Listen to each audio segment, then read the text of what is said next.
क्या आपने कभी सोचा है कि हमारे चारों ओर की दुनिया कितनी जटिल है? आज हम बात करेंगे खाद्य श्रृंखला के बारे में।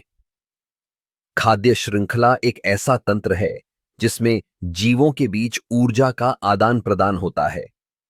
यह एक ऐसा चक्र है जो जीवन को बनाए रखता है। खाद्य श्रृंखला की शुरुआत होती है उत्पादकों से, जैसे कि पौधे। ये सूरज की रोशनी का उपयोग करके अपनी भोजन बनाने की प्रक्रिया में लगे रहते हैं, जिसे हम प्रकाश संश्लेषण कहते हैं। पौधे न केवल खुद के लिए भोजन बनाते हैं, बल्कि वे अन्य जीवों के लिए भी ऊर्जा का स्रोत बनते हैं। अब बात करते हैं उपभोक्ताओं की। उपभोक्ता वे जीव हैं जो उत्पादकों पर निर्भर होते हैं। इन्हें हम दो श्रेणियों में बांट सकते हैं: प्राथमिक उपभोक्ता और द्वितीयक उपभोक्ता।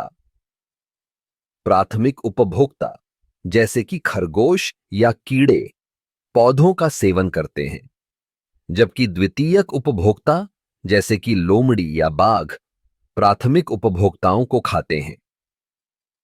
इस श्रृंखला में एक और महत्वपूर्ण तत्व है जिसे हम अपघटक कहते हैं। अपघटक, जैसे कि बैक्टीरिया और कवक, मृत जीवों और पौधों को तोड़ते हैं। ये प्राकृतिक चक्र को बनाए रखने में मदद करते हैं और पोषक तत्वों को मिट्टी में वापस लाते हैं, जिससे नए पौधों की वृद्धि होती है। अब सोचिए, यदि इस श्रृंखला में कोई कड़ी टूट जाए तो क्या होगा? यदि पौधे खत्म हो जाएं, तो प्राथमिक उपभोक्ता कैसे जीवित रहेंगे? और यदि प्राथमिक उपभोक्ता नहीं रहेंगे, तो द्वितीयक उपभोक्ता का क्या होगा?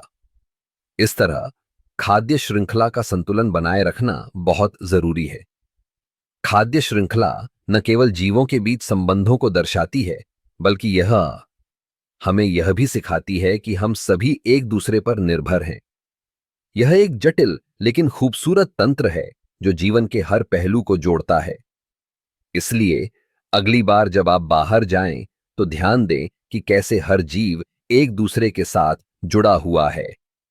यह न केवल एक वैज्ञानिक तथ्य है, बल्कि यह हमें यह भी याद दिलाता है कि हमें अपने पर्यावरण का ध्यान रखना चाहिए।